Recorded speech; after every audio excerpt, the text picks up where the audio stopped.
যুবকদের প্রতি আমার নসিহতগুলো একটু কঠোর হবে ইনশাআল্লাহ, এবং নসিহতগুলোকে পজিটিভলি নিতে হবে, নেগেটিভলি নেওয়া যাবে না। কারণ এই উম্মতের ভবিষ্যৎ নির্ভর করছে আমাদের উপরে, এই যুব সমাজের উপরে জাতির ভবিষ্যৎ নির্ভর করছে। এই যুবকদেরকে যদি আমরা আল্লাহর পথে ফেরাতে না পারি এবং নবী সাল্লাল্লাহু আলাইহি ওয়াসাল্লামকে চেনাতে না পারি এবং তার সুন্নতের উপর প্রতিষ্ঠিত করতে না পারি, এই জাতির অধঃপতন কেউ ঠেকাতে পারবে না। যা শুরু হয়েছে বিগত 50 বছর থেকে, তারও প্রায় 50 বছর আগ থেকে পুরো বিশ্বের পরিস্থিতিটা পরিবর্তন হয়ে গেছে, অথচ আমরা এখনো নাকে তেল দিয়ে ঘুমাচ্ছি। এই বিশ্বের অবস্থা বিগত 100 বছরে পরিবর্তন হয়ে গেছে, কিন্তু এখনো আমরা নাকে তেল দিয়ে ঘুমাই। এই অবস্থা থেকে উম্মতকে উদ্ধার করে সামনের বিশ্বটাকে নেতৃত্ব দেওয়ার জন্য এই যুবক ভাইদেরকেই এগিয়ে আসতে হবে। আল্লাহ পাক যেন তৌফিক দান করেন। একটা সময় ছিল যখন এই পৃথিবীতে ফেসবুক, ইউটিউব ছিল না, তখনই আমরা বিশ্ব শাসন করেছি। আর এখন হাজারটা প্রচার মাধ্যম আমাদের কাছে আছে, বিশ্বে এখন আমরা মাইর খাই। তো এই অবস্থা থেকে উম্মতকে বের করতে হবে কিনা, এই জন্যে যে কথাগুলো বলা হবে এটা উপলব্ধি করতে হবে, সে অনুযায়ী আমল করতে হবে। আল্লাহ পাক তৌফিক দান করেন। প্রথম কথা, আমি আজকে যুবকদেরকে কয়েকটা সাবজেক্টের কথা বলবো, ভালো করে মনোযোগ দিয়ে শোনেন। এই সাবজেক্টগুলোতে জ্ঞান অর্জন না করতে পারলে এইসব ফ্যান্টাসি দেখায় কোনো লাভ নাই, ঠিক আছে? কথাগুলো আমি প্রথমে বলেছি যে কোনো কথা নেগেটিভলি নেওয়া যাবে না, মনে করতে হবে বড় ভাই উপদেশ দিচ্ছে, ঠিক আছে? 1 নাম্বার, যদি চাই আমরা যে আমরা নিজেরাও দুনিয়াতে সফল হই, পরকালে জান্নাতে যাই, আর আমরা এই উম্মতের ওমর আর হামজার মতো হতে পারি, এই ইচ্ছা যদি থাকে, তাহলে এই বিষয়গুলোতে ইলম অর্জন করার কোনো বিকল্প নেই। প্রথম কথা, কি অর্জন করতে হবে? ইলম অর্জন করতে হবে। ইলম অর্জন ছাড়া কোনো কিছু করতে পারবেন না আপনি। ইলম অর্জন ছাড়া আপনি কিছুই করতে পারবেন না। এখন একটা জাহেল মানুষকে, মনে করেন একজন জাহেল মানুষকে যদি মুসলিম উম্মার নেতৃত্ব দেওয়া হয়, সে কিছুই করতে পারবে না। একজন জাহেল মানুষকে শিক্ষামন্ত্রী বানালে ও শিক্ষাটাকে ধ্বংস করে রেখে দিবে। একজন অজ্ঞকে অর্থনীতিবিদ বানালে সে অর্থনীতির মধ্যে সুদ ঢুকাই দিবে। সর্বাগ্রে দরকার ইলম অর্জন। কিসের ইলম অর্জন করব?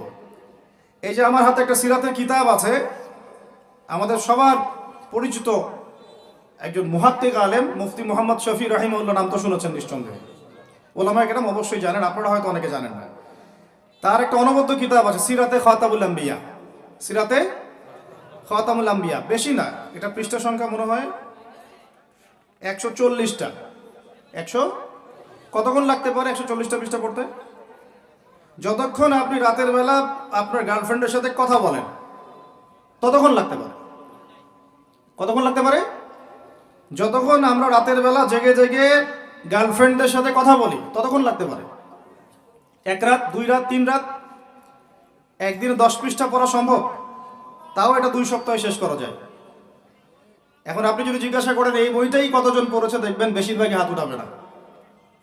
বাস্তবতা অনেক খারাপ, আবেগ অনেক বেশি। সারা বাংলা চষে বেরিয়ে আমরা যা বুঝতে পারছি, বাস্তবতা অনেক খারাপ, আবেগ অনেক বেশি। হাত উঠাতে বলেন, আল কোরআনের জন্য কারা কারা জীবন দিতে চান সবাই হাত উঠাবে। হাত নামান, আমি জানি আপনারা হাত উঠাবেন সবাই, কিন্তু এখন আপনি বলেন আল কোরআন সহি শুদ্ধভাবে পড়তে পারেন কয়জন? কয়জনের কলেজে আছে? স্টেজে আসেন, আমি ধরবো কিন্তু। স্টেজে আসেন, তেলাওয়াত শোনান, এখানে দাঁড়ায় তেলাওয়াত শোনান। বেশি না, সূরা ফাতিহাটা শোনান, সূরা ফাতিহাটুকুই শোনান। কতজন বুক ফুলিয়ে আসতে পারবেন যে আমার সূরা ফাতিহা সহি আছে? এই হচ্ছে অবস্থা। ওলামায়ে কেরামদেরকে আমরা এখন একটা কথা আমি নিজেও বলি, আমার বড় বড় ওলামায়ে কেরামদেরকে, আলেম, আমার ওস্তাদদেরকে, ওস্তাদ আলেম তৈরি হয়েছে, কিন্তু জেনারেল মানুষদের মধ্য থেকে আলেম বের হয় নাই। অথচ বাংলাদেশে 90% মানুষ জেনারেল শিক্ষিত, 10% মানুষ আমরা মসজিদ মাদ্রাসার সাথে সম্পৃক্ত, সর্বোচ্চ 10%, এর বেশি হয়তো হবে না। 90% মানুষ জেনারেল শিক্ষার সাথে শিক্ষিত, তাদের মধ্যে আপনি 90% দেখবেন কোরআন তেলাওয়াতই সহি নাই। তাহলে আমরা দিন কায়েম কাদেরকে নিয়ে করতে যাচ্ছি? আমরা আসলে দিন কায়েমটা কাদেরকে নিয়ে করতে যাচ্ছি? যতদিন পর্যন্ত আপনারা প্রত্যেকেই বিশুদ্ধ করে কোরআন তেলাওয়াত শিখবেন না, এই ওয়াজ করে আমার কোনো লাভ নাই। সাহাবীদের যুগে, যেই যুগে মুসলমানরা বিশ্বকে শাসন করেছিল, ওই যুগে একটা ঘর ছিল না যেই ঘরে এমন একজন মানুষ ছিল যে কোরআন তেলাওয়াত করতে পারতো না। একটা বাড়ি দেখাতে পারবেন না যে বাড়ির মধ্যে এমন কোনো মানুষ আছে যে কোরআন তেলাওয়াত করতে পারে না? পারবেন? সাহাবীদের যুগে একজন সাহাবী দেখাতে পারবেন যে কোরআন তেলাওয়াত করতে পারতেন না? সাহাবীদের যুগে আপনি এমন একটা ঘর দেখাতে পারবেন যেখানে হাফেজে কোরআন নাই? সাহাবীদের যুগে আপনি দেখান, আমাকে দেখান, একটা বাড়ি দেখান যেখানে দ্বীনি ইলমের গভীরতা নাই এমন মানুষ আছে? পাবেন? ওই যুগে আমরা বিশ্বকে শাসন করেছিলাম। আর এখন ওই যে বললাম, যদি বলি কোরআনের জন্য কে কে জীবন দিতে চান, সবাই হাত উঠাবে। এমনকি যদি অতি উৎসাহে কাউকে বলা হয় রাস্তায় নামতে হবে, দেখবেন রাস্তায় নেমে যাবে। বুঝুক আর নাই বুঝুক, কিসের জন্য নামছে সে জানে না, অত কিছু বুঝে না, আবেগ। ওয়াল্লাহি আল্লাহর কসম করে বলছি, আবেগ দিয়ে এই বাংলার জমিনে দিন কায়েম হবে না। যদি হতো তাহলে 100 বছর আগেই হতো, যদি হতো তাহলে অনেক আগেই হতো। এখনো হয়নি কেন? আর হয়নি যে এটা কি আপনারা বুঝেন? আমি এখানে কি করছি? দিনের দাওয়াত দিচ্ছি। কি করছি ভাই? দাওয়াত তো ঠিক বলা যাবে না, এটা হচ্ছে ইসলাহি কথা, ইসলাহি মজলিস। দাওয়াত মানুষ দেয় অমুসলিমদেরকে, অমুসলিমদেরকে ইসলামের দাওয়াত দেওয়া হয়। আপনারা সবাই মুসলিম, আপনাদেরকে দাওয়াত দেওয়ার কিছু আছে? কালিমা লা ইলাহা ইল্লাল্লাহ আপনারা তো সবাই বুঝেন, হয়তো বুঝেও শিরক করতে পারেন, এটা আলাদা বিষয়। অনেকে কালিমা পড়ে ঠিকই কিন্তু শিরক করে, আকীদার মধ্যে শিরক থাকে, আমলে শিরক থাকে, কথায় শিরক থাকে। কিন্তু বেসিক্যালি আমরা তো সবাই মুসলিম পরিবার থেকে আসি নাই? মাশাআল্লাহ। তা আপনাদেরকে আমি ইসলাহের জন্য কথা বলতে পারি, ইসলাহি কথা। মূল কথা হচ্ছে, আমি আপনাদেরকে ইসলাহ সংশোধনের কথা বলছি। আমি এখানে দিন কায়েম করতে পারবো না, সেই অথরিটি, সেই সভরেন্টি আমার কাছে নাই। কি নাই? সেই অথরিটি, সভরেন্টি আমার কাছে নাই। এই এলাকায় যদি কেউ মদ পান করে, আপনি কি তাকে 40টা বেত্রাঘাত করতে পারবেন? আপনি কেন, যিনি এখানকার দায়িত্বশীল তিনিও পারবেন না। পারবেন? খোলামেলা কথা বলেন, পারবে? একজন যদি চুরি করে, ওই যে মসজিদে শীতকালে চোর বেড়ে যায় না, এখন চুরি তো বেড়ে গেছে, আপনারা বুঝেন না? চুরি বেড়েছে সমাজেও, চুরি বেড়েছে অর্থনীতিতে, চুরি বেড়েছে দায়িত্বে। মানুষ দায়িত্বে চুরি করে, অর্থনীতির মধ্যে চুরি করে, মানুষ আমানতের খেয়ানত করে। এটাই তো এই যুগ। প্রত্যেকটা জায়গায় খেয়ানত, প্রতিটা জায়গাতে খেয়ানত। কোত্থেকে শুরু করব? মনে করেন আমি গিয়েছি বাজারে, আপনি গিয়েছেন বাজারে, ওই যে বাজারে পণ্য কিনছেন, সবজি, মাছ, মাংস, ওর মধ্যেও চুরি আছে। ওখানে পেস্টিসাইড মিশিয়েছে, প্রতারণা। মাপে কম দিচ্ছে, প্রতারণা। ফের দিয়ে দিচ্ছে, চুরি। এগুলো কি বলেন? সোজা কথা, এগুলো কি? চুরি, প্রতারণা। তো এবার এ যে প্রতারণা করে যে টাকাগুলো আমার কাছ থেকে নিল, ওই টাকা আবার অন্যায়ভাবে আর এক দল চাঁদাবাজ এসে নিয়ে গেল। জালেমের উপর জুলুম, জালেমের উপর জুলুম। ওই চাঁদাবাজরে আবার রাস্তায় আটকাইলো আরো বড় জালেম। তাদের আবার কিছু পোশাকও আছে, ঠিক আছে, ইউনিফর্ম। তো সে আবার ওখান থেকে, তার কাছ থেকে আবার সে খেলো। সেও পার পেলো না, তার বড়জন যে, সে আবার ওর কাছ থেকে খেলো। এই করতে করতে করতে করতে টপ টু বটম সবই চোর। টপ টু বটম সব কি? এখন চুরির শাস্তি কি? কোরআনে আল্লাহ পাক বলছেন সূরা মাঈদার মধ্যে, ওলামায়ে কেরাম আছেন, আপনারা পড়ে জেনে নেবেন। এই ওয়াজ মাহফিলে সব কিন্তু টু দ্য পয়েন্ট আপনার বলা যাবে না, আয়াতগুলা সময় পাওয়া যায় না। এটা হচ্ছে একটা, আপনাকে বুস্ট আপ করতে পারি, ধরিয়ে দিতে পারি খালি। চোর ছেলে হোক আর মেয়ে হোক, হাতটা কবজি পর্যন্ত কেটে ফেলে। কি পর্যন্ত? এটা আমি জাস্ট আপনাকে বলতে পারবো। এখন কোরআনে আছে, হাদিসে আছে, আমি খেলে আপনাকে বলতে পারবো, আপনি শুনলেন, এতটুকুই। কিন্তু আপনাকে সর্বোচ্চ ক্ষমতা দিলে আপনি এটা করতে পারবেন না। এখন আল্লাহর সাথে জড়িত পাপ তো সহজেই মাফ করা যায়, কিন্তু আপনি যখন মানুষের সাথে জড়িত পাপে যাবেন, তখন মাফ নেবেন কিভাবে? মনে করেন এক ভাই আরেক ভাইকে বললো যে তুই চোর, নাউজুবিল্লাহ। এখন সে বেচারা চুরি করে নাই, কিন্তু আপনি বলে ফেলছেন, কথাটা মুখ দিয়ে বের হয়ে গেছে, ওর মনে আঘাতও লাগছে। এখন বেচারা আপনাকে মাফ করে নাই মনে মনে। কাল কিয়ামতে ওর হক না দিয়ে আপনি পুলসিরাত পার হতে পারবেন না। আল্লাহু আকবার। আল্লাহ পাকের ইনসাফ এবং বিচার এত সূক্ষ্ম হবে। কত সূক্ষ্ম আপনাকে আমি একটা হাদিস থেকে খালি বলি, 1 মিনিট। একটা শিংওয়ালা ছাগল, ছাগলের শিং আছে, দুনিয়াতে একটা ছাগলকে গুদা দিয়েছে, ওই ছাগলের বেচারা শিং ছিল না। মানে একটা শিংওয়ালা ছাগল একটা শিংহীন ছাগলকে গুদা দিয়ে অন্যায়ভাবে। আল্লাহ পাক কিয়ামতের দিন ওই শিংহীন ছাগলকে শিং দিয়ে বলবেন, তো গুতা দিয়ে প্রতিশোধ নিয়ে নাও, বদলা নিয়ে নাও। তাহলে বলেন তো আমরা আসলে জান্নাতের পথে হাঁটতেছি সত্যি সত্যি কি? নামাজ রোজা হজ যাকাত তো চলছে, ঠিক আছে বুঝলাম। তো মানুষের সাথে জড়িত হক কিভাবে মিটাবেন কিভাবে? এই যে একটা পণ্যের ভেজাল দিলেন, ওই যে কি বলে ওটাকে, ফরমালিন, হ্যাঁ ফরমালিন, এই যে মিশায় ব্যবসা করলেন, এই যে কতগুলো মানুষ ক্ষতিগ্রস্ত হলো। ধরেন যে লাখ লাখ মানুষ খেয়েছে, বেচারার পেটে সমস্যা হয়ে গেল। আর আপনি কিভাবে পার পাবেন কিয়ামতের মাঠে? আমাকে বুঝান। মাপে আপনি কম দিলেন, ঠকালেন বেচারাকে, ওর হক ছিল, পার পাবেন কিভাবে? বেচারা ও কিছু করে নাই, অযথাই তাকে অপবাদ দিলেন এবং সারা দেশের সামনে ওকে ধুয়ে রেখে দিলেন অন্যায়ভাবে। এখন আপনি পার পাবেন কিভাবে? এই জিনিসগুলো আমরা ভাবি না, আমরা মনে করি নামাজ পড়েছি বা সব পার। মানুষের সাথে জড়িত হক এত সহজে মাফ, বলেন আমার সাথে, মানুষের সাথে জড়িত হক এত সহজে মাফ হবে না। কি করণীয় তাহলে? ওই যে যার সম্পদ নিয়েছেন তার সম্পদ ফেরত দেওয়া, যার মানহানি করেছেন তার মান সম্মান ফেরত দেওয়া। এখন যে মেয়েটার মান সম্মান হানি করে ফেললেন, যে মেয়েটার ইজ্জত নিয়ে নিলেন, এখন কি হবে? কেমন করে ফেরত দিবেন? কিভাবে ফেরত দিবেন? যাকে ধর্ষণ করলেন, যাকে মিথ্যা অপবাদ দিলেন, যার সাথে জেনা করে ফেললেন, ভাবা উচিত না এগুলো? মনে রাখবেন, বড় বড় পরহেজগার, দুনিয়াতে যাদেরকে খুব বড় বড় পরহেজগার মনে হচ্ছে, এমন অনেক মানুষ আল্লাহ না করুক কালকে আমাদের মাঠে জাহান্নামে যাবে। এই জন্য আমরা বলি যে ভাই, আমাদেরকে নিয়ে আমরা তো কিছুই না, আমরা তো ডাস্টবিনের আবর্জনাও না। যে যুগ চলে গেছে ইসলামদের, ওই যুগের তুলনায় কোরআনে যা পড়ি আর হাদিসে যা দেখি আর সিরাতে যা বুঝি, এর তুলনায় আমরা ডাস্টবিনের আবর্জনাও না। তাদেরকে নিয়ে আপনারা এত শোডাউন কেন করতে যান? কি মনে করেন সবচাইতে গুনাহগার মানুষ হয়তো এখানে আমি আপনাদের মধ্যে? কোনো দরকার নাই শোডাউন করার। মূল কথাটা আবার ওদিকে চলে যাচ্ছে। মূল কথাটা হচ্ছে, এখানে একটা পয়েন্ট মনে রাখবেন, মানুষের সাথে জড়িত হক এই দুনিয়াতে আদায় করতে হবে। ঠিক আছে ভাই? এটা লজ্জার কিছু নাই। অন্যায়ভাবে গালি দিলে বলবেন যে ভাই আমার ভুল হয়ে গেছিল, আপনাকে গালি দিয়ে ফেলছিলাম, আমাকে মাফ করে দেন। টাকা নিয়েছেন কারো, ফেরত দেন নাই, দিয়ে দেন সামর্থ্য থাকলে। ওকে না পেলে কি করবেন? তার পরিবারকে দিবেন। তার পরিবারকেও পান নাই, বেচারা নাই পৃথিবীতে, তাহলে তার পক্ষ থেকে সৎকা করে দিবেন। ঠিক আছে? এখন তাহলে যাদের সাথে অন্যায় করে ফেলেছেন বিয়ে শাদী করে ফেলতে হবে নাকি? এছাড়া তো কোনো গতি দেখতেছি না। সম্মানের হক সম্মান দিয়ে আদায় করতে হবে নাকি? যদি সুযোগ থাকে, সুযোগ না থাকলে ওদিকে যাওয়ার দরকার নাই, না হলে শয়তান আবার ওদিকে ধোকা দিবে। শয়তান আরেকটা ধোকা দিবে নেক্সট শুরুতে, ওদিকে যাওয়ার দরকার নেই। তওবা ইস্তেগফার করে ফিরে আসেন, আল্লাহ পাক তৌফিক দান করুন। আর যারা ব্যবসা করতে গিয়ে মানুষকে মাপে কম দিচ্ছেন, মানুষকে হারাম খাওয়াচ্ছেন, বলছেন টাটকা জিনিস কালকে রান্না করছে হুজুর, 3 দিন আগের বাসি তরকারি খাওয়াই দিল।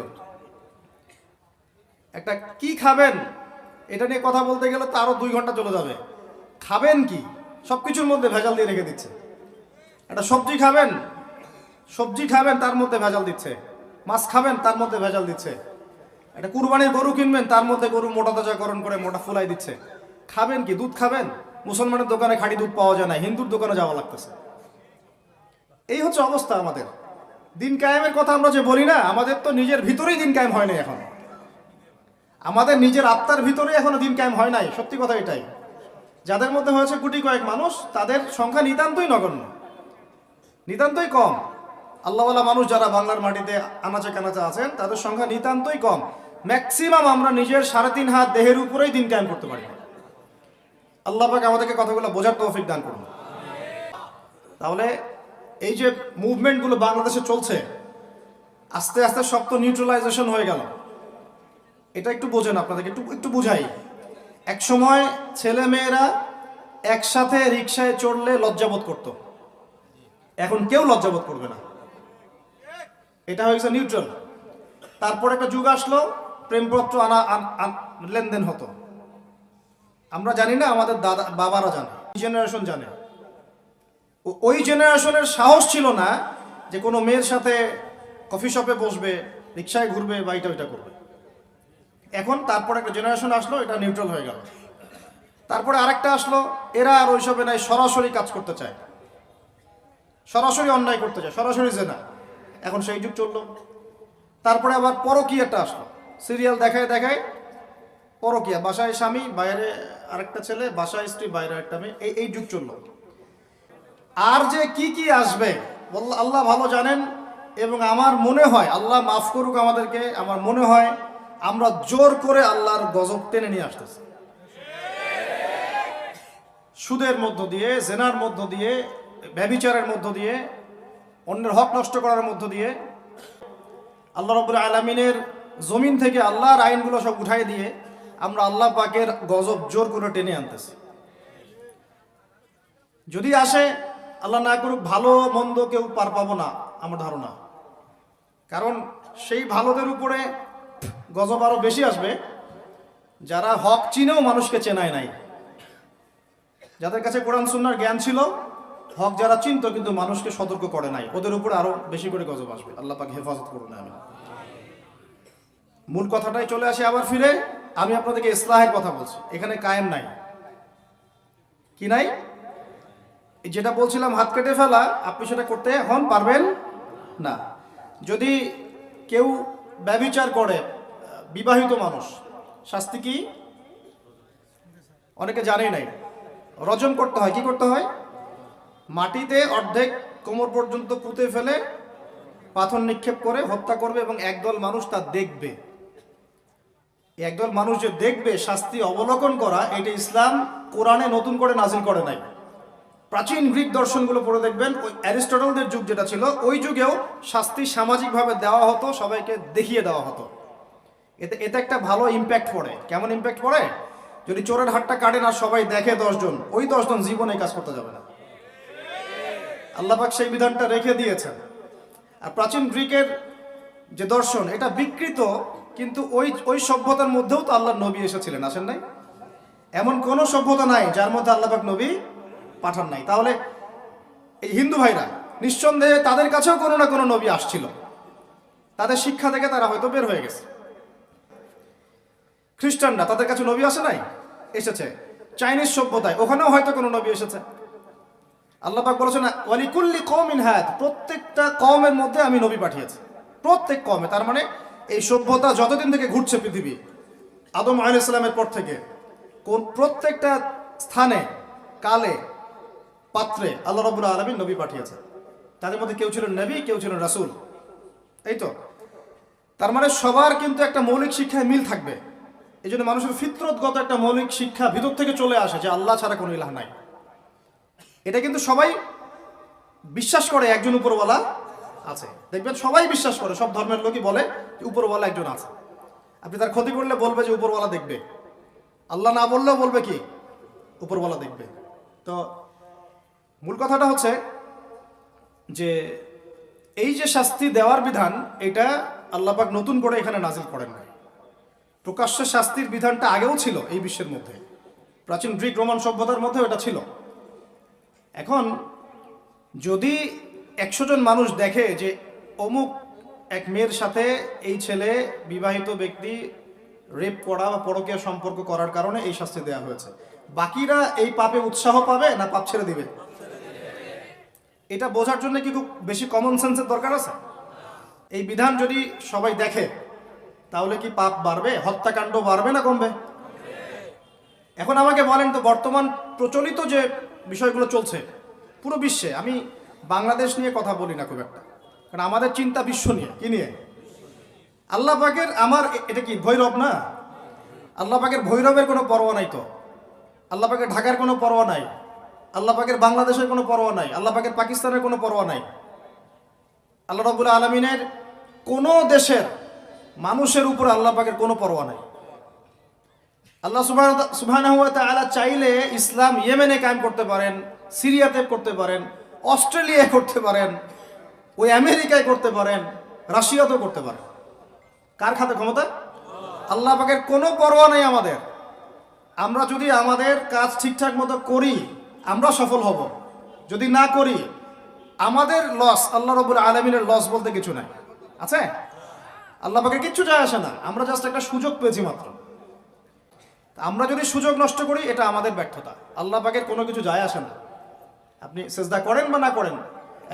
একজন আলেম আমাকে বলেছিলেন, ওনার কাছে দার্স নিচ্ছিলাম, তিনি বলছিলেন যে এই যে রাস্তার মধ্যে আমরা যখন হাঁটি একটা পোকা পড়ে আছে, ধরেন একটা ফল পড়ে আছে, ফলের মধ্যে পোকা ধরে গেছে, বাজার করতে গিয়েছেন একটা ফল দেখছেন ওর মধ্যে পোকা পড়ে গেছে। এমনকি আমরা ওয়াশরুমে যাই, ওয়াশরুম যদি মাইক্রোস্কোপ দিয়ে দেখেন ব্যাকটেরিয়া আছে না নাই? আছে না? ওরা পর্যন্ত আল্লাহর তাসবিহ পাঠ করে, সুবহানাল্লাহ। তো আল্লাহ পাক তো আমার নামাজের মুখাপেক্ষী না, আল্লাহ পাক তো আপনার নামাজের মুখাপেক্ষী না। আপনি পড়ছেন না, আপনি হতভাগা। এই আসমান জমিনে সবাই আল্লাহর তাসবিহ পাঠ করছে। আমার আল্লাহ এত বড়, আমাদের আল্লাহ এত বড়, এত মহান, পুরো মহাবিশ্বের সমস্ত সৃষ্টি আল্লাহর তাসবিহ পাঠ করছে। আমরা না করলে কি যায় আসে? আমরা তাসবিহ তাহলিল না করলে, কোরআন তেলাওয়াত না করলে, সালাত না পড়লে, তাহাজ্জুদ গোজন না হলে, হালাল না খাইলে আল্লাহ পাকে কিছু যায় আসে না? যায় আসে? এটাই যদি ফিল করেন তাহলে ইনশাআল্লাহ আপনি মাথাটা নত করে আল্লাহর কাছে ফিরে আসবেন। অনুভূতিটা জাগ্রত করার চেষ্টা করছে। আরেকটা অনুভূতি নেবেন বাসায় গিয়ে। এবার এগুলো আমরা ভাবি, এভাবে ভাবার চেষ্টা করি। এই যে আমরা এখানে বসে আছি, ধরেন 5,000 মানুষ, কথার কথা, মনে করেন আমরা কেউই দুনিয়াতে নাই।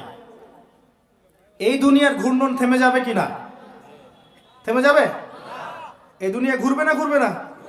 রাত দিন আসবে না আসবে না? আমাদের পরিবার থাকবে না থাকবে না? মাঝখান থেকে আমরা আমাদের সময়টা এবং সুযোগটা নষ্ট করলাম।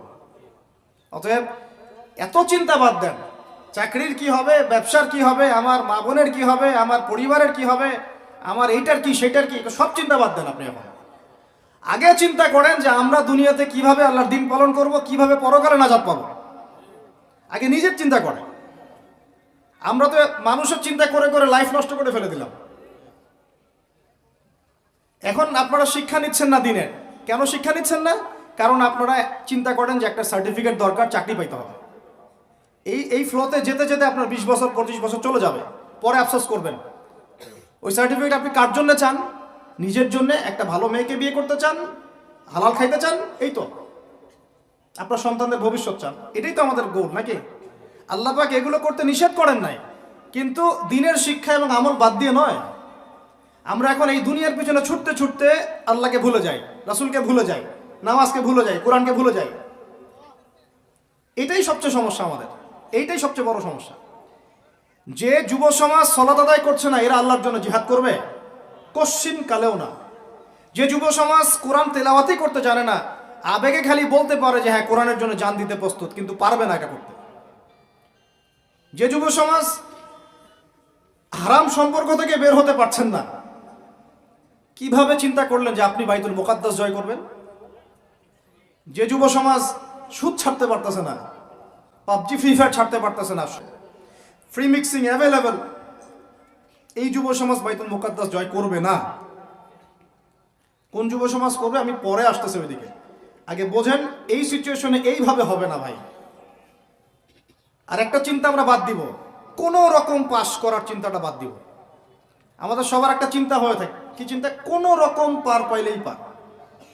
চিন্তা করি যে কোন রকম যদি বাঁচতে পারি তাইলেই হবে।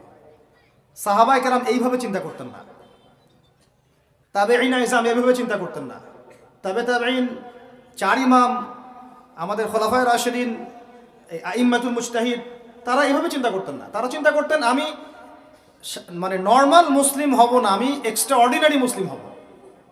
একটা নর্মাল মুসলিম। আল্লাহ পাক আমাদেরকে কিন্তু এক্সট্রা অর্ডিনারি হতে বলছেন, সূরা মুলকের মধ্যেও আছে কিন্তু, তাবারাকাল্লাযী বিয়াদিহিল মুলক ওয়া হুয়া আলা কুল্লি শাইইন কাদির আল্লাযী খালাকাল মাউতা ওয়াল হায়াতা লিয়াবলুয়াকুম আইয়ুকুম আহসানু আমালা। এই যে কথাটা বলতেছিল, আল্লাহ পাক জীবন মৃত্যু সৃষ্টি করেছেন, আল্লাহ পাক দেখতে চান, লিয়াবলুয়াকুম তোমাদেরকে পরীক্ষা করতে চান, আইয়ুকুম তোমাদের মধ্যে কে, আহসানু আমালা আমলে আহসান কে, সবচেয়ে ভালো কে।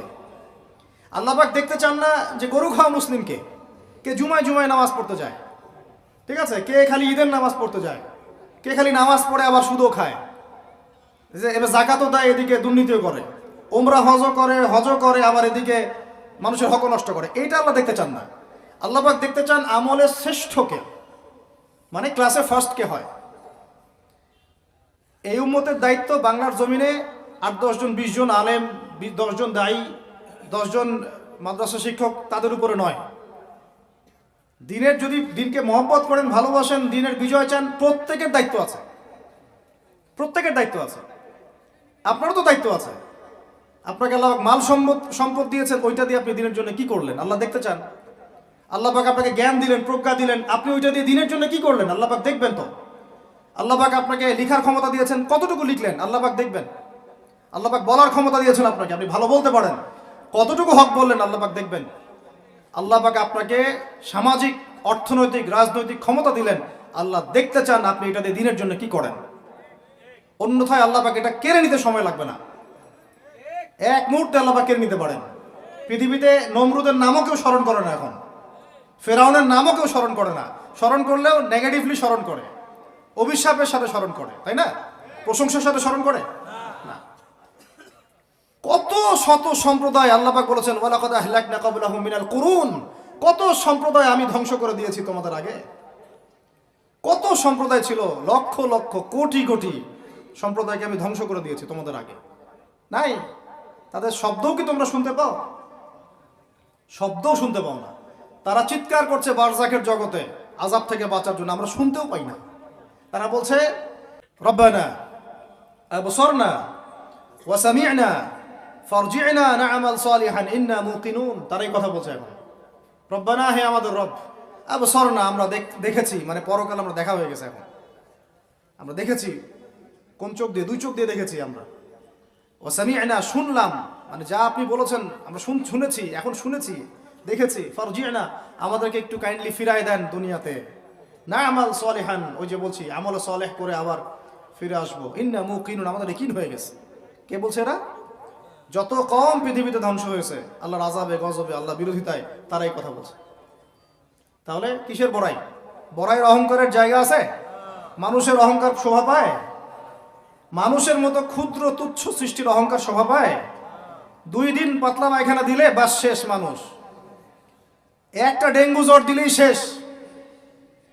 এই যে ঢাকার শহর বস্তুবাদী হয়ে যাচ্ছেন দিন দিন, এক ঝাঁকুনিতে 50 লাখ মানুষ মরতে পারে, এক ঝাঁকুনিতে, খালি 5-6-7 মাত্রার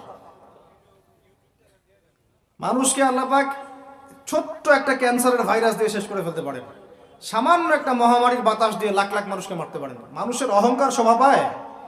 কোন মানুষ নামাজ পড়ে না চিন্তা করেছেন? যে মানুষের হৃদস্পন্দন, শ্বাস আল্লাহ নিয়ন্ত্রণ করছেন, একটু শ্বাসকষ্ট হলেই হাসপাস উড়ে যায়। বড় একজন আলেম তেলাওয়াত করছেন, কোরআন তেলাওয়াত, নামাজে আমরা পিছনে নামাজ পড়ছি, শ্বাসকষ্টের কারণে তেলাওয়াতের পুরো আয়াতটা তেলাওয়াত করতে পারেন না, থেমে থেমে তেলাওয়াত করতে হয়। তখন আমার মনের মধ্যে চিন্তা আসলো, সুবহানাল্লাহ, এত বড় আলেম, আল্লাহ পাক তাকে এইভাবে শ্বাসকষ্ট দিয়ে পরীক্ষা করছেন, অথচ আল্লাহ পাক আমাকে এখান থেকে মুক্ত রাখছেন, আমি তো তার মতো তেলাওয়াতও করি না। কত মানুষ পঙ্গু হয়ে পড়ে আছে, ওই অবস্থা আল্লাহর ইবাদত করতেছে। কত মানুষের চোখ নাই, হাফেজে কোরআন হয়ে বসে আছে, মুফতি হয়ে বসে আছে, আছে না? তাই নেয়ামতের কথা স্মরণ করেন, আল্লাহ পাকের নেয়ামতগুলো স্মরণ করেন, বোঝার চেষ্টা করেন। আল্লাহ পাক সূরা দুহায় এটাই বলছেন, সূরা দুহার শেষে আল্লাহ পাক এটা বলছেন, আলাম ইয়াজিদকা ইয়াতীমান ফাআওয়া, তোমাকে আমি ইতিম অবস্থায় পাই নাই, আশ্রয় কি দেইনি? ওয়া ওয়াজাদাকা দাল্লান ফাহাদা ওয়া ওয়াজাদাকা আইলান ফাআগনা فأما اليتيم فلا تقهر وأما السائل فلا تنهر وأما بنعمة ربك فحدث। তুমি আল্লাহ পাকের যে নিয়ামতগুলো আল্লাহ দিয়েছেন এগুলো মানুষকে বর্ণনা করতে থাকো, বলতে থাকো, খালি উপলব্ধি করেন যে আল্লাহ পাকের কত নিয়ামতে আপনি আছেন, ব্যাস, আর কিচ্ছু লাগবে না। আর আপনি আমি না থাকলে দুনিয়া থেমে থাকতো না, সব চলতো। তাহলে কিসের জন্য, কাদের জন্য আমরা এই হায়াত এবং সময়, রুজি, এনার্জি, যৌবন নষ্ট করছি? ভাই আমাকে বলেন, কাদের জন্য করছেন? যে আল্লাহর হাতে আপনার প্রাণ, একটু প্রেশার আপ ডাউন করলেই শেষ, একটু শ্বাসকষ্ট হলেই শেষ, একটু মহামারী দিলেই মাস শেষ। সেই মানুষ নামাজ পড়ে না, সেই মানুষ যাকাত দেয় না, সেই মানুষ বলছে যে পর্দা এই যুগে চলে না, ওই যুগে চলতো। সেই মানুষ মুসলমানদেরকে বলছে এরা এখন মৌলবাদী হয়ে যাচ্ছে। সেই মানুষের সারাদিন কাজ প্রোপাগান্ডা হচ্ছে, ইসলামের বিরুদ্ধাচরণ করা, প্রিন্ট মিডিয়া দিয়ে, ইলেকট্রনিক মিডিয়া দিয়ে, ইত্যাদি ইত্যাদি। কোন মানুষের? যেই মানুষের এতটুকু ক্ষমতা নাই যে নিজে আগামীকালের খবর নেবে, নিজে আগামীকালের খবর নেবে এইটুকু ক্ষমতা যে মানুষের নাই, সেই মানুষ আজকে এই কাজ করে বেড়াচ্ছে। আল্লাহ পাক আমাদের সঙ্গে কথাগুলো বোঝার তৌফিক দান করেন। আল্লাহ পাক সর্বপ্রথম আমাকে জানা অনুযায়ী আমল করার তৌফিক দান করেন, যা বলি তার উপর আমল করার তৌফিক দান করেন, এবং আপনাদের সবাইকে শোনা অনুযায়ী আমল করার তৌফিক দান করেন। আমি বলছিলাম কায়েম আর দাওয়া এক জিনিস নয়। আমি দাওয়া দিচ্ছি, ইসলাহের কথা বলছি, তো দাওয়াতের ক্ষেত্রে এই বিষয়গুলো খেয়াল রাখবেন। কেন একটা সমাজের মধ্যে সুদের প্রসার বাড়বে? কেন বাড়বে? কেন একটা সমাজের মধ্যে, মুসলিম সমাজে খ্রিস্টান মিশনারিরা অবাধে দাওয়াতি কাজ করবে এবং দলে দলে মানুষকে খ্রিস্টান বানাবে? কেন? আর কেন মুসলমানদের ঈমান এত দুর্বল হবে যে তারা এইভাবে সামান্য একটা চাকরি বা ক্ষমতার টাকার জন্য, বাড়ির জন্য ঈমান বিক্রি করে দিবে? দেশের, বিশ্বের খবর রাখার চেষ্টা করেন। আনাচে কানাচে এগুলো ছড়িয়ে যাচ্ছে। আগে ছিল যে নিউট্রালাইজেশনের কথা বলছিলাম না, আগে ছিল যে মানুষ হারাম খাইতে দ্বিধাবোধ করতো, যে মানুষ জেনে ফেললে কি বলবে, ছিচি করবে। এখন ঘরে ঘরে সুদ, ঘরে ঘরে। ওয়াল্লাহি আমরা সবাই এখন মায়ের সাথে জেনা করি। নবী সাল্লাল্লাহু আলাইহি ওয়াসাল্লাম বলেছেন, সুদের পাপের 70 শাখা, তার সবচেয়ে নিচের শাখা মায়ের সাথে জেনা করা। আপনি করেন না? আপনার ওয়াইফ দেখেন সমিতিতে টাকা দিচ্ছে, সুদের টাকা। একজন স্ত্রী স্বামী খোঁজার সময় চিন্তা করে দেখে কে টাকা পয়সার দিক থেকে বেশি স্বাবলম্বী। সে হারাম খাক হালাল খাক পরোয়া করতে চায় না। এখনকার অনেক গার্ডিয়ান, পিতামাতা দেখতে চায় না বাচ্চাটা আমার চাকরি করবে কোথায়, হালালে না হারামে, পরোয়া করতে চায় না। করলেই হইল, ওকে নাকি প্রতিষ্ঠিত হতে হবে। ব্যবসায়ী মানুষ ব্যবসা করার সময় খেয়াল রাখছেন না আমি হালাল পণ্যের করছি না হারাম পণ্যের করছি, মাপে কম দিচ্ছি কিনা। সিন্ডিকেট যে আমি করছি, এই যে 1 লক্ষ 2 লক্ষ 3 লক্ষ ডিম রিজার্ভ করে রেখে দিলাম, প্রত্যেকটার দাম 1 টাকা করে বেড়ে গেল, 3 লক্ষ ডিমের মধ্যে 3 লাখ টাকা এক্সট্রা লাভ করলো, পুরো রিজিকটাই হারাম। তো রিজিকটা কি হারাম। মানুষ এগুলো ভাবেও না এখন যে রিজিকও একটা ব্যাপার, যে আমার হালাল রিজিক ছাড়া ইবাদত কবুল হবে না, দোয়াও কবুল হবে না। বরং হারাম রিজিক নিয়ে সে বছর বছর হজ উমরা করতেছে। আর আবু বকর সিদ্দিক রাদিয়াল্লাহু আনহুর সামনে খাবার আসলো, তিনি তাড়াহুড়ার মধ্যে ছিলেন, খাবারটা খেয়ে ফেললেন। এরপর মনে হলো যে খাবারটা খেলাম, জিজ্ঞাসা করা দরকার ছিল খাবারটা কোত্থেকে আসলো। ভৃত্যকে ডেকে বলছেন খাবার কোত্থেকে নিয়ে আসলো। সেই ভৃত্য বলছে যে আমি জাহেলি যুগে গণকের কাজ করতাম। কিসের কাজ? ও যে হাত দেখে টাকা নেন, টিয়া পাখি দিয়ে ভাগ্য পরীক্ষা করে, আংটি টাংটি বিক্রি করে, আছে না? ওখানে গেলেই শিরক, গেলেই কি লা ইলাহা ইল্লাল্লাহ কেটে গেল, আবার আপনাকে মুসলমান হতে হবে। এত সহজ না। আল্লাহ পাক তার নবীকে ওয়াদা করেছেন, একদম ওয়াদা, হে মুহাম্মদ সাল্লাল্লাহু আলাইহি ওয়াসাল্লাম, তোমার উম্মতের যে কোনো ব্যক্তি আসমান জমিন সমান পাপ নিয়েও যদি আমার সামনে দাঁড়ায়, 7 আকাশের সমান পাপ, জমিনের সমান পাপ আমার সামনে দাঁড়িয়েছে কিয়ামতের মাঠে, তো বেচারার আমল নামায় কোনো শিরকের পাপ নাই। কিসের পাপ নাই? আমি আল্লাহ তার সামনে আসমান জমিন সমান ক্ষমা নিয়ে হাজির হব। ওইটা কেটে গেল কোথায়? খালি গিয়ে বললেন যে দেখেন তো আমার হাতটা একটু দেখে দেন তো, কয়টা মেয়ে আছে আমার লাইফে, কয়টা বিয়ে হবে। ও আবার এই পাশে দাগগুলো দেখে, দেখে বলে যে 2টা। ঠিক আছে, কিন্তু সারা জীবনে আপনি 2টা বিয়ে করতে পারলেন না। করার দরকার নাই, করার দরকার নাই, একটা নিয়ে থাকেন। কেন দরকার নাই? সবাই সবকিছু করতে পারবে না, সবাই সবকিছু করতে পারবে না। বিধান সবার জন্য প্রযোজ্য হয় না। যার ক্ষমতা, যার সামর্থ্য আছে, যে ব্যালেন্স করতে পারে, তার ব্যাপারটা ডিফারেন্ট। সবাই সবকিছু পারবে না। তো শিরক কেটে গেল এভাবে। এরকম অনেক কাজ আছে। আপনি বলছেন যে মায়ের কসম, কিসের কসম? শিরক হয়ে গেল। কসম কার নামে করতে হবে? বলতে হবে আল্লাহর কসম। কসম যদি করতেই হয় কার নামে করতে হবে? আল্লাহর নামে। বললাম যে ভাই কেমন আছেন, তা আপনি বলছেন যে আপনার দোয়াতেই ভালো আছে, আপনার দোয়াতেই ভালো আছে। আগে কি বলতে হবে? আলহামদুলিল্লাহ, আল্লাহর রহমতে, অতঃপর আপনাদের দোয়ায় ভালো আছে। কথা বলাও শিখতে হবে। বললেন যে আগামীকাল আমি এটা করবই, আগামীকাল আমি এটা করবই, গ্যারান্টি দিতে পারবেন? পারবেন না। বলে ফেললেন যে এই সময়গুলো এখন ভালো না, সময়টা ভালো না, এটা যুগকে আপনি গালি দিলেন, এটাও নিষেধ, এটাও নিষেধ। অনেকে অনেক সময় শিরকি নামও পর্যন্ত রাখে। একজনের নাম শুনেছিলাম শাহিন শাহ, কি নাম? আচ্ছা, এরকম নামে কেউ আছেন নাকি? আচ্ছা, বাদ দেন। এর অর্থ হচ্ছে রাজাধিরাজ, রাজার সবচেয়ে বড় রাজা, মানে সবচেয়ে বড় রাজা। কে সবচেয়ে বড় বাচ্চা? সূক্ষ্ম সূক্ষ্ম অনেক শিরক আছে, বড় বড় শিরক তো আপনারা চিনেনি।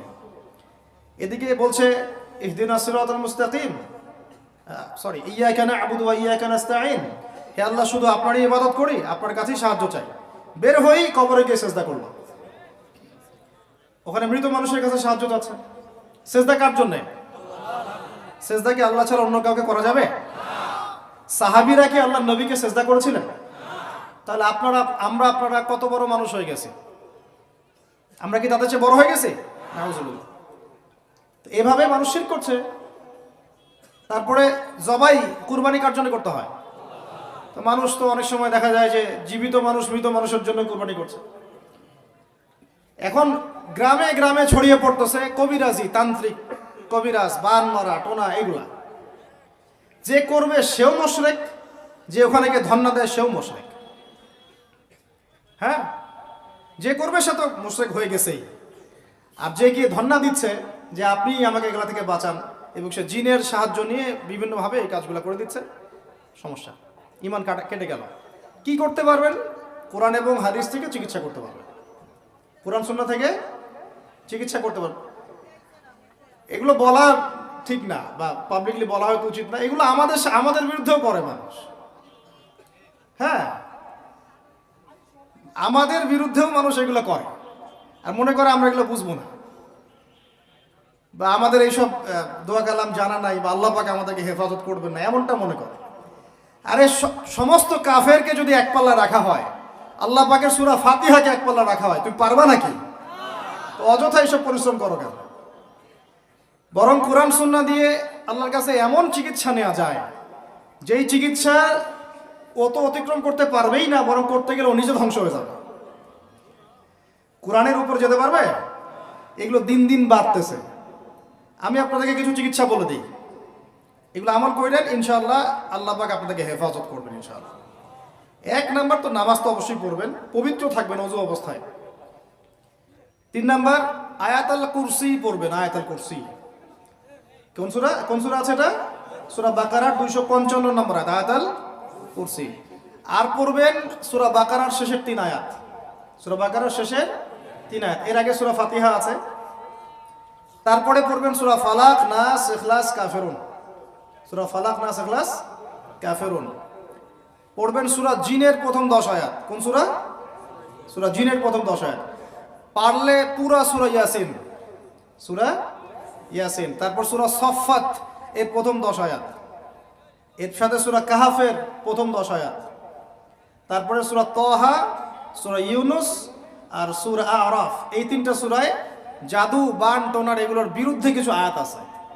যেমন قالوا يا موسى إما أن تلقي وإما أن نكون أول من ألقى قال بل ألقوا فإذا حبالهم وعصيهم يخيل إليه من سحرهم أنها تسعى فأوجس في نفسه خيفة موسى قلنا لا تخف إنك أنت الأعلى وألق ما يمينك تلقف ما صنعوا إنما صنعوا كيد ساحر ولا يفلح الساحر حيث أتى।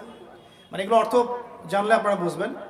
এগুলো পড়লে এগুলো একদম লোহার তরবারি দিয়ে যেমন আঘাত করা হয়, এভাবে আঘাত করা হয়, সব শেষ হয়ে যাবে ইনশাআল্লাহ তাআলা, ইনশাআল্লাহ তাআলা। তো কেউ যদি এগুলোতে আসক্ত থাকেন, এটা শিরক। এটা কি? ওমর রাদিয়াল্লাহু আনহুর যুগে তিনি ফরমান জারি করেছিলেন যে কেউ যদি জাদুবিদ্যার চর্চা করে তাকে হত্যা করবে, একদম গর্দান নামে কতল করে দিবে। এটা ইসলামিক লস। ইসলামিক তো বললাম যে ইসলামিক লস কায়েম করা এখন আমাদের পক্ষে সম্ভব, এখন সম্ভব না। যা ইচ্ছা করতে থাকো। এখন বিশ্বের মুসলমানদের রক্তের হোলি খেলায় মেতেছে ওরা। যেখানে মুসলমান সেখানেই নির্যাতন। আরব কান্ট্রিগুলোর মধ্যে, আফ্রিকার কান্ট্রিগুলো, যে কোনো জায়গাতে তাকান দেখবেন খালি মুসলমানদের উপর নির্যাতন আর নির্যাতন চলতেছে। এর জন্য শুধু ওরা দায়ী নয়, এর জন্য আমরাও দায়ী। কেন নির্যাতন আসবে না, কেন আল্লাহর গজব আসবে না? কারণ নবী সাল্লাল্লাহু আলাইহি ওয়াসাল্লাম তো বলেই গিয়েছিলেন যে শেষ জামানায় কাফের মুশরিকরা তোমাদেরকে এমনভাবে আঁকড়ে ধরবে, ঘিরে ধরবে, যেন দস্তরখানায় সবাই খাবার খেতে বসেছে। মানে আমরা সবাই দস্তরখানায় খাবার খেতে বসলে যেমন করে বসি একসাথে, ওই যুগে বলছিলেন ইয়া রাসূলুল্লাহ সাল্লাল্লাহু আলাইহি ওয়াসাল্লাম, আমরা কি ওই সময় সংখ্যায় কম হব? অবাক হয়েছিলেন তারা, কারণ ওই সময় তো ইসলামের বিজয়ের যুগ। আমাদের এইরকম অবস্থা হবে যেখানে আমরা 313 মিলে 1000 বদরে ঠেকাই দেই, 700 মিলে উহুদের 3000 ঠেকাই দেই, মোতার যুদ্ধে আমরা কত 3000 নিয়ে 2 লাখকে ঠেকাই দেই। ওই মুসলমানদের এই অবস্থা হবে? সাহাবীরা বলছিলেন অবাক হয়ে। তখন নবীজি বলছেন, হ্যাঁ তোমাদের অবস্থা এরকম হবে। তোমরা সংখ্যায় হবা সমুদ্রের ফেনার মতো। সমুদ্রের, দেখতে পারতেছেন এখন খালি নাম কাও আসতে মুসলিম বাড়তেই আছে। সমুদ্রের ফেনার মতো। কিন্তু দুইটা জিনিস তোমাদেরকে পেয়ে বসবে, এই দুইটার কারণে এই পরিণতি তোমাদের হবে। এক নাম্বার হচ্ছে তোমাদের মধ্যে দুনিয়ার মহব্বত তোমাদেরকে পেয়ে বসবে, আর একটা আল ওয়াহান তোমাদেরকে ধরে ফেলবে। সাহাবীরা বলছে ওয়াহান কি? নবীজি বলছেন তোমরা আল্লাহর পথে জীবন দিতে চাইবে না, এই ভয়, আল্লাহর পথে জীবন দেওয়ার ভয় তোমাদেরকে পেয়ে বসবে। এই দুইটা যখন তোমাদেরকে পেয়ে বসবে, তখন এই কাফের মুশরিক মুনাফিক যারা যারা আছে সবাই মিলে তোমাদেরকে একটা কচু কাটা করে ফেলবে। হয় না এখন এটা? শুধু এই যুগে না, প্রত্যেক যুগে যখনই মুসলমানদের উপর এই দুটা এসেছে, তখনই মুসলমানরা আক্রমণের শিকার হয়েছে। কখনো তাতারিদের হাতে, হ্যাঁ ওই যে চেঙ্গিস খানের বংশধর মনে আছে, মঙ্গলরা, ওরা এসে মুসলমানদেরকে একদম কেটে ফেলে দিয়েছিল। কতদিন, 40 দিনের মধ্যে বাগদাদে ওরা মনে হয় প্রায় 10 থেকে 15 লক্ষ মানুষকে হত্যা করেছে, ওই তাতারিরা মুসলমানদেরকে, আব্বাসীয়দের সময়। এরকম হিস্ট্রি অনেক আছে। তারপরে যখন এই ফাতেমি সাম্রাজ্য চলছিল, তখন ক্রুসেডাররা এসে মুসলমানদেরকে হত্যা করেছে। তারপরে আবার করেছে জেঙ্গিদের সময়, আইয়ুবীদের সময়, এমনকি মোগল সাম্রাজ্য। এর আগেও যখন দুনিয়া প্রীতি আর ওয়াহান ঢুকে গিয়েছিল, তখন দেখা গেছে যে মুসলমানদের মধ্যেই মারামারি চলতেছে। হ্যাঁ, ওখান থেকে গিয়ে কর্ডোবা ইসলামী খেলাফত হয়েছে। এগুলি হিস্ট্রি পড়বেন, ইতিহাস নিয়ে ইনশাআল্লাহ আরেকদিন কথা হবে। আমার নিয়ত আছে আপনাদেরকে হিস্ট্রি শোনানোর, একদম আদম আলাইহিস সালাম থেকে শুরু করে এই পর্যন্ত যা যা হয়েছে ইসলামের ইতিহাসে, একটা একটা করে ধারাবাহিক পর্ব আকারে আসবে ইনশাআল্লাহ। এতে করে খুব অল্প সময়, হয়তো 10 মিনিটের মাদ্রাসা এমন হতে পারে, বা 10 থেকে 15 মিনিটের মাদ্রাসা, এর মধ্যেই একটা একটা করে পর্বে একটা একটা করে হিস্ট্রি আসবে ইনশাআল্লাহ। যদিও খুব টাফ এই কাজটা করা, এবং এটার জন্য অনেক ইনভেস্টমেন্টের দরকার, আল্লাহ পাক যেন সহজ করে দেন। তো মূল কথাটা ভাই বলছি যে যখন আমরা এভাবে দুনিয়া প্রেমে ঢুকে গিয়েছি এবং আল্লাহর পথ থেকে সরে আসছি, মার খেতে হয়েছে। এখন আমাকে বলেন তো দেখি, আমরা কি আমাদের অবস্থার উন্নতি চাই না? এতক্ষণ যা বুঝালাম, এতে কি বুঝতে পারলেন যে দিন এখন শুধু একটা নিভু বাতির মতো জ্বলছে? গুটি কয়েক মানুষের মধ্যে হক সীমাবদ্ধ হয়ে যাচ্ছে। প্রবলেমগুলোকে আপনারা ফাইন্ড আউট করতে পারেন? প্রবলেমগুলো দেখেন। সারা বিশ্বে ইসলামিক কোনো খেলাফত আছে? ইসলামের কোনো ঐক্য আছে? একজন আমিরুল মুমিনিন আছে? একটা জামা আছে? একটা ইমারা আছে? আমাদের কি অর্থনৈতিক শক্তি আছে? ভিত্তিটা নাই। পুরো বিশ্বের রাজনৈতিক ক্ষমতাকে আমরা নিয়ন্ত্রণ করি না। পুরো বিশ্বের মিডিয়াগুলো কি আমাদের? এমনকি যেগুলোতে রেকর্ড করছেন, যে ফোন আপনার হাতে, সেটাও তাদের। এটাও কাদের? তাদের। পুরো বিশ্বের যে ফিলোসফিক্যাল থটসগুলো আছে, দর্শন, এই দর্শনগুলো আমাদের চলছে না ওদের চলছে? এই যে নাস্তিকতা, কাদের দর্শন? আমাদের। এই যে সেকুলার কনসেপ্ট, কাদের দর্শন? আমাদের দর্শন। এই যে সো কল্ড ডেমোক্রেসি, কাদের দর্শন? আমাদের। এই যে ন্যাশনালিজমে আমরা ভুগছি, সবাই জাতি চিন্তা করি। মানে ওই ইয়েমেনে একটা মুসলমান মরলে আমার লাগে না, কেন লাগে না? ও তো ইয়েমেনি, আমি তো বাংলাদেশি। এই যে গোত্রীয় বিভাজনটা আমরা করেছি ন্যাশনালিজমের মাধ্যমে, এতে করে ইউনিটিটা নষ্ট হয়ে গেছে। গোত্রে মানুষ থাকতে পারে, কিন্তু সবার মধ্যে একটা হৃদ্যতার বন্ড থাকতে হবে। এইটা ইসলাম দিয়েছিল। আনসার, মুহাজির, দুইটা আলাদা শব্দ না, দুইটা আলাদা বৈশিষ্ট্য, কিন্তু তারা কি আলাদা ছিলেন? একদম নিজের মায়ের পেটের ভাইয়ের চেয়ে বেশি, তাই না? এটা ইসলাম। আর আমরা যদি বলি আনসার এক গ্রুপ, মুহাজির আর এক গ্রুপ, আনসারকে মারলে আমার কি, আমি তো মুহাজির, মুহাজিরকে মারলে আমার কি, আমি তো আনসার, এই কনসেপ্টটা হচ্ছে একটা ন্যাশনালিজম কনসেপ্ট। এই চলছে, ও দিয়ে দিল ফরাসি বিপ্লবের পর থেকে, 1789 সালের পর থেকে এগুলো আসছে ওয়ার্ল্ডে। 1789 থেকে শুরু করে 1914 পর্যন্ত এই সময়টাতে তারা বিশ্বটা দখল করেছে। কত সময়? 1789 থেকে 1914, এই যে সময়টুকু, এর মধ্যেই তারা বিশ্বটাকে দখল করেছে। আবার নতুন করে কোন কোন জায়গা দখল করেছে? প্রথমে পলিটিক্স, প্রথম জায়গাটা কি পলিটিক্স, তারপরে সামরিক শক্তি, ওদের মানে এক্সট্রাঅর্ডিনারি সামরিক শক্তি তারা বিশ্বকে দেখিয়েছে। আপনি যত কথা বলেন, একদম পারমাণবিক বোম রেখে দিব তাক করে, আর বেটা তুই কথা বলতে পারবি না, এরকম একটা অবস্থা। বিশ্বাস করেন ব্যাপারটা এরকম। পুরো জাতি নিয়ে আপনি একটা ঐক্যবদ্ধ শক্তি করতে চান, একটা মিসাইল, পারমাণবিক মিসাইল এরকম রেখে দিবে, এই বাড়াবাড়ি করো না বেশি, একদম দিব লঞ্চ করে, ব্যাস আপনি চুপ, একদম চুপ। কারণ ওইটা প্রতিহত করার তো আমার কাছে ওই নাই, ক্ষেপণাস্ত্র প্রতিরক্ষা সিস্টেম তো নাই। এখন আমি যদি বলি, আমার কথা কি মন খারাপ করবেন? আমি যদি বলি যে বিগত 50 বছরে আমাদের দেশ স্বাধীন হয়েছে কবে বলেন? 71, এখন কত? 23, কত বছর বলেন? আমরা কি একটাও ক্ষেপণাস্ত্র তৈরি করতে পারলাম না? এই বিশ্বে এই ধরনের প্রযুক্তি ছাড়া কেউ টিকে থাকতে পারে? এটা কি ঢাল তলোয়ারের যুগ, যে ওরা এগুলো বানাবে আর আমরা ঢাল তলোয়ার নিয়ে বসে থাকবো? কি করলাম আমরা বলেন? আপনারা তো রাগ করেন কথা বললে, রাগ না করে একটু ভালো করে মন দিয়ে শোনেন না, মন দিয়ে চিন্তা করেন না, কি করলাম আমরা এতদিনে? আমাদের 50টা ক্ষেপণাস্ত্র থাকার কথা ছিল, আমাদের 50টা পারমাণবিক অস্ত্র থাকার কথা ছিল। কিসের ভিত্তিতে আমরা লড়াই করব? কিসের ভিত্তিতে আমরা লড়াই করব? মিয়ানমার যদি আমাদেরকে কালকে চাপ দেওয়া শুরু করে, আমরা কিসের ভিত্তিতে লড়াই করব? কি নিয়ে লড়াই করব? এমনকি পুরো মুসলিম বিশ্বের বড় বড় পরাশক্তিগুলোর সাথে আমাদের সম্পর্ক কতটুকু ভালো? আমরা বিগত 50 বছরে কি করতে পারি না, ব্যর্থতার ইতিহাস রচনা করা যাবে। কি বলতেছেন আপনি? আমি কি বলতে চান? এটা রচনা করা যাবে একটা ইতিহাস। পদে পদে দুর্নীতি করেছে, পদে পদে টাকা আত্মসাৎ হয়েছে, পদে পদে হক নষ্ট করা হয়েছে। এগুলো সব আমাদের সম্পদ ছিল, জনগণের ছিল। আমি কোনো পলিটিক্যাল পার্টি করি না, কখনো করিও নাই, আমার করারও কোনো শখ নাই। কিন্তু একজন জনগণ হিসেবে, সাধারণ জনগণ হিসেবে এই কথাগুলো বলছি। প্রত্যেক পদে পদে দুর্নীতি, টাকা আত্মসাৎ, সিস্টেম লস। কেন? একটা ছেলে যোগ্যতা আছে, চাকরি পাবে না কেন? ওই ছেলের যোগ্যতা আছে, কেন চাকরি পাবে না? আপনি আল্লাহর কাছে কি জবাব দিবেন? আপনারা বলেন, আপনারা আল্লাহর কাছে কি জবাব দিবেন? ওর যোগ্যতা আছে, কেন সে পেল না? কেন একটা গভর্নমেন্ট প্রতিষ্ঠানের মধ্যে পদে পদে আমাকে ফাইল ট্রান্সফার করতে হবে, সবাইকে টাকা খাওয়াতে হবে কেন? আমার তো যোগ্যতা আছে, আমি তো হকের উপর আছি। বিসিএস তো কোচিং আমিও করেছি, আমি তো ক্যাডার হতে পারতাম, আমি কেন হতে পারলাম না?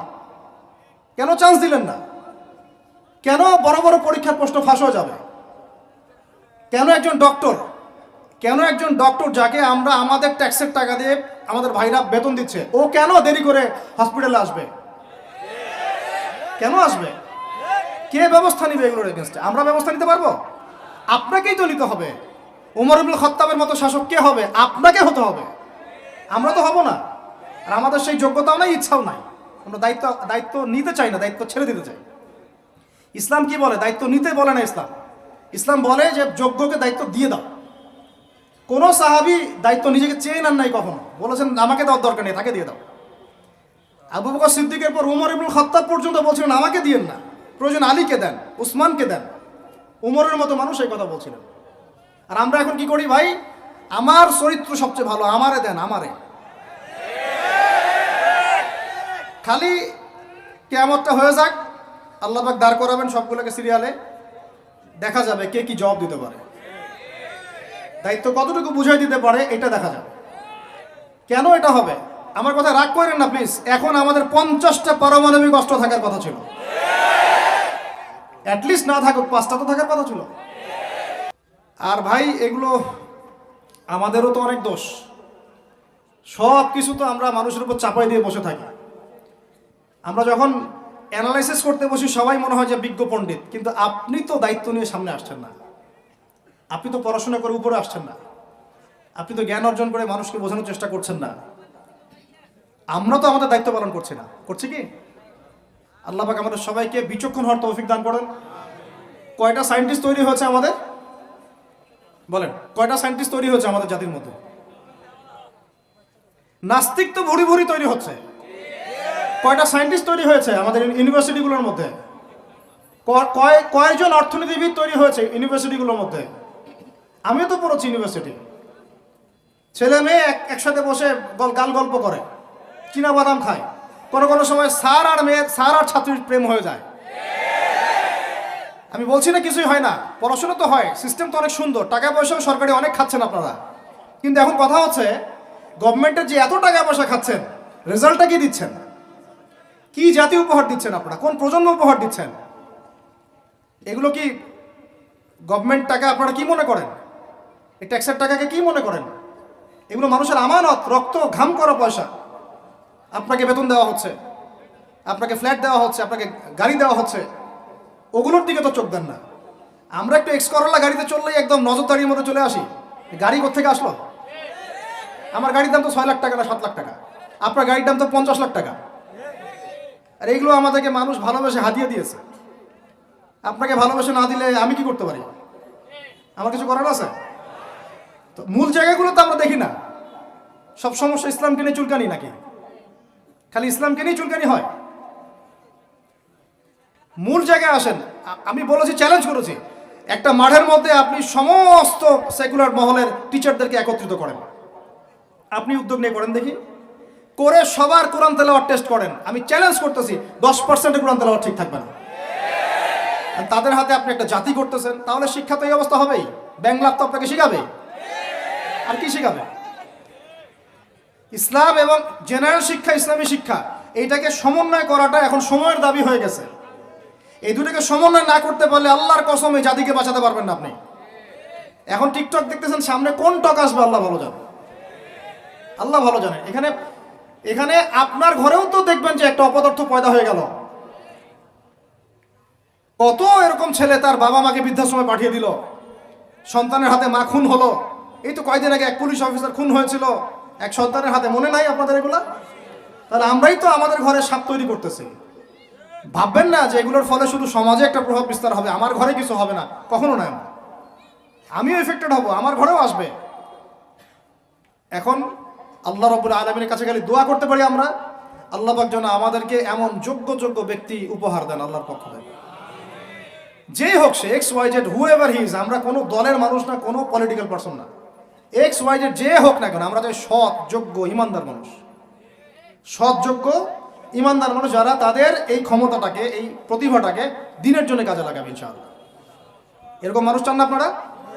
এটা দোয়া করতে হয়, আল্লাহ যেন কবুল করে না, আমিন। আর আমাদেরকেও হতে হবে আনুগত্যশীল, এবং আমরা শান্তিপূর্ণ কোনো পরিবেশের মধ্যে বিদ্রোহ করতে যাব না। কারণ এগুলো করলে রাষ্ট্রের আরও ক্ষতি হয়, উপকারের চেয়ে কি হয়? ক্ষতি বেশি হয়। আমরা দোয়া করব, চেষ্টা চালাবো, আল্লাহ রাব্বুল আলামিনের কাছে মুজাহাদা চালিয়ে যাব, এবং আমরা গঠনমূলক সমালোচনার মধ্য দিয়ে আমরা তাদের কাজের পজিটিভ নেগেটিভ বিষয়গুলো উপস্থাপন করতে পারি। এরপর যদি তারা দাওয়াত কবুল না করে, তাদের কবর তাদের, আপনার আমার কবর আমাদের। লাকুম দীনুকুম ওয়ালিয়া দিন। ব্যাস, এটা আমাদের দায়িত্ব। এখন আমার কথাটা আমি গুছিয়ে নিব, কনক্লুশনের দিকে একটু আমার দিকে মনোযোগ দেন। আর শেষে গিয়ে আমি আপনাদেরকে 5টা প্রশ্ন করবো। কয়টা ভাই? সেরা 5 জন, যে 5 জন অ্যান্সার দিতে পারবেন তাদের জন্য আমি হাদিয়া নিয়ে আসছি।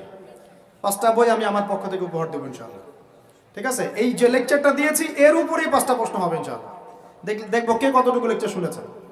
কনক্লুশনটা এখন শোনেন। পুরো বিশ্বের প্রেক্ষাপটটা এখন আমাদের অনুকূলে না। আমার সাথে বলেন তো, কি বললাম? পুরো বিশ্বের প্রেক্ষাপটটা আমাদের অনুকূলে না। বিশ্বের বড় বড় সেক্টরগুলো মনে রাখবেন, বড় বড় সেক্টরগুলো হচ্ছে 1 রাজনীতি, 2 ভূ রাজনীতি, 3 অর্থনীতি, 4 সংস্কৃতি, 5 শিক্ষা, এবং 6 প্রযুক্তি। কয়টা বললাম? 6টা। এই প্রতিটা বিষয় এখন আমরা নিয়ন্ত্রণ করি না, এটাই বাস্তব, এটাই সত্য। এখন মাঝখানে একটা প্রজন্ম দরকার। আমরা যদি আল্লাহর কবুলিয়ত পাই, হয়তো আমরা যদি এই সময়টা পেয়ে যাই, যদি আমরা না পাই, আমাদের ফিউচার জেনারেশন, যদি তারা না পায় তাদের ফিউচার জেনারেশন, এভাবে হয়তো চলতে থাকবে। কখন সেই প্রজন্ম আসবে আর কোন বৈশিষ্ট্য তাদের থাকবে, এর আগে আমি জাস্ট আপনাদেরকে দুইটা আয়াত শোনাচ্ছি। এক, আল্লাহ পাক বলছেন ইন তানসুরুল্লাহ ইয়ানসুরকুম, সূরা মুহাম্মাদে আছে, তোমরা যদি আল্লাহকে সাহায্য করো আল্লাহ তোমাদেরকে সাহায্য করবে। আমার সাথে বলেন, তোমরা যদি আল্লাহকে সাহায্য করো আল্লাহ তোমাদেরকে সাহায্য করবে। মানে আল্লাহর কি সাহায্যের দরকার আছে? তোমরা আল্লাহকে সাহায্য করো বলতে তোমরা যদি আল্লাহর দ্বীনকে সাহায্য করো, তোমরা যদি আল্লাহর দ্বীনকে সাহায্য করো আল্লাহ তোমাদেরকে সাহায্য করবেন। ওয়া ইউসাব্বিত আকদামাকুম, তোমাদের পা আল্লাহ পাক শক্ত করে দিবেন ইনশাআল্লাহ। একটা। দুই নাম্বার, ইন্নাল্লাহা লা ইউগাইয়িরু মা বিকওমিন হাত্তা ইউগাইয়িরু মা বিআনফুসিহিম, আল্লাহ পাক কোনো কওমের কোনো জাতির অবস্থা ততক্ষণ পর্যন্ত পরিবর্তন করেন না, সংশোধন করেন না, যতক্ষণ তারা নিজেরাই নিজেদের অবস্থা পরিবর্তনের চেষ্টা না করে। আয়াত তো পরিষ্কার। এখন তৈরন আবাবিল আসবে না, পাথর নিক্ষেপ করবে না, এটা সেই যুগ না। এটা আবরাহার যুগ না যে হস্তি বাহিনীকে ধ্বংস করার জন্যে তৈরন আবাবিল আসবে, এটা সেই যুগ নয়। এখন আবাবিল আপনাকেই হতে হবে, আমাকেই হতে হবে। কথা কি বুঝতে পারছেন? এটা নিজেদের তাকদীর, নিজেদের ভাগ্য, নিজেদের মানে ভবিষ্যৎ আল্লাহর উপর তাওয়াক্কুল করে তার হুকুম মেনে আমাদেরকে করতে হবে ইনশাআল্লাহ। তাহলে কোন কোন বৈশিষ্ট্য লাগবে একটু খালি বলে শেষ করে দিই। এক, এমন প্রজন্ম চাই যেই প্রজন্ম 5 ওয়াক্ত নামাজ পড়ে। রাজি আছে কিনা ইনশাআল্লাহ? জোরে বলেন ইনশাআল্লাহ। আল্লাহ সাক্ষী থাকুন, আমিন। এমন প্রজন্ম চাই যেই প্রজন্মের প্রত্যেকটা মুসলিম পরিবারের 100% নামাজি মাশাআল্লাহ। এটা না হওয়া পর্যন্ত বড় বড় বয়ান করেও কোনো লাভ নাই। এক, ঠিক আছে ভাই? রাজি আছি তো ইনশাআল্লাহ? আজকের পর থেকে নামাজ ছাড়বো? আল্লাহ পাক আমাদেরকে নামাজ শক্ত করে ধরার তৌফিক দান করুন। আর নামাজটা ভালো করে শিখে নেবেন, ধীর স্থিরভাবে পড়বেন, তাড়াহুড়া করবেন না, ঠিক আছে? 3G 4G না, শান্তভাবে পড়বেন। দুই, আমরা এমন প্রজন্ম চাই যেই প্রজন্মের 100% মুসলমান কোরআন তেলাওয়াত করতে পারে। রাজি আছি কিনা ইনশাআল্লাহ? আগামী বছর ওয়াজ করতে আসার আগেই আপনাদের সবার কোরআন তেলাওয়াত সহি চাই ইনশাআল্লাহ। রাজি আছেন ইনশাআল্লাহ? আল্লাহকে কথা দেন, রাজি আছেন? অবশ্যই কোরআন তেলাওয়াত শিখতেই হবে। যেমনি পারেন, যেভাবে পারেন, যত টাকা লাগুক, যার কাছে যেতে হয় হোক, যত দূরে সফর করতে হয় হোক, আপনার দায়িত্ব এটা, আমার দায়িত্ব না, হুজুরের দায়িত্ব না, এটা আপনার দায়িত্ব। আপনি কিভাবে শিখবেন আপনার ফিকির। 3 নাম্বার, আমরা এমন প্রজন্ম চাই যেই প্রজন্ম ভিতরে বাহিরে সুন্নতের অনুসারী। রাজি আছি ইনশাআল্লাহ? সবার চেহারা দাঁড়িয়ে থাকবে ইনশাআল্লাহ, সবার সুন্নতি লেবাস থাকবে ইনশাআল্লাহ, সুন্নতের আমল থাকবে ইনশাআল্লাহ। সুন্নতের জিন্দেগি বই পাওয়া যায়, কিনবেন, প্রত্যেকটা কাজের সুন্নত দেখে নেবেন, ঠিক আছে ভাই?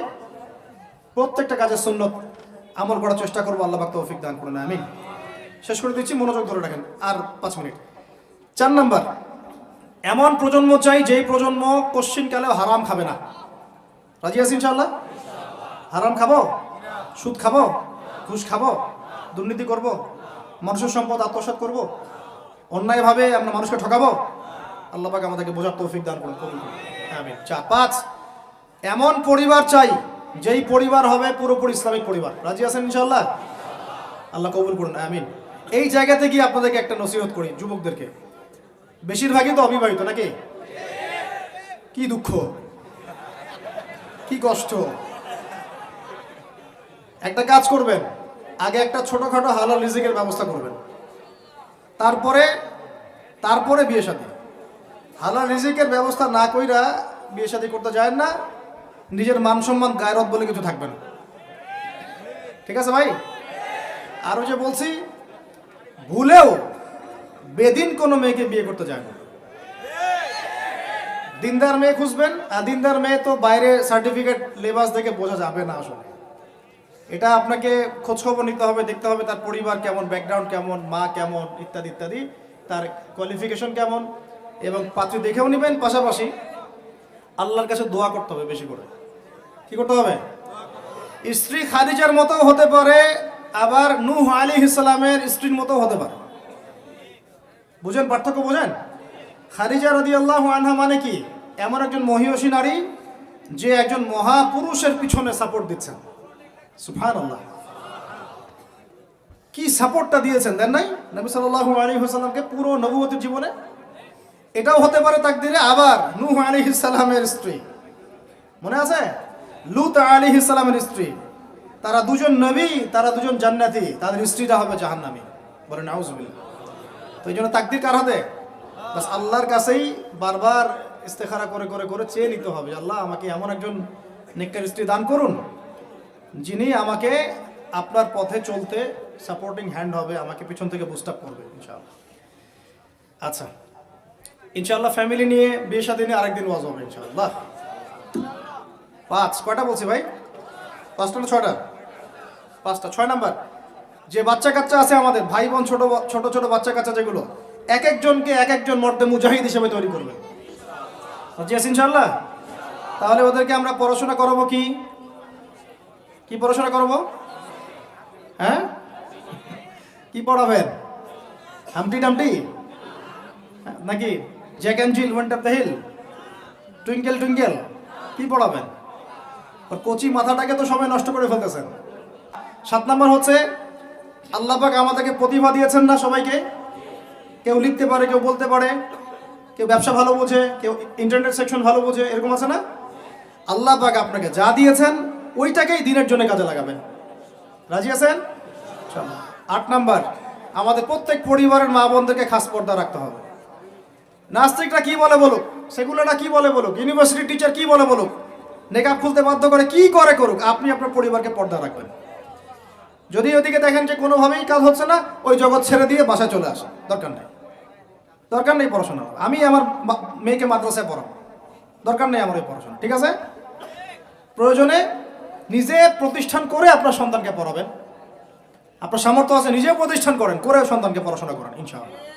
আগে কি প্রতিষ্ঠান ছিল নাকি?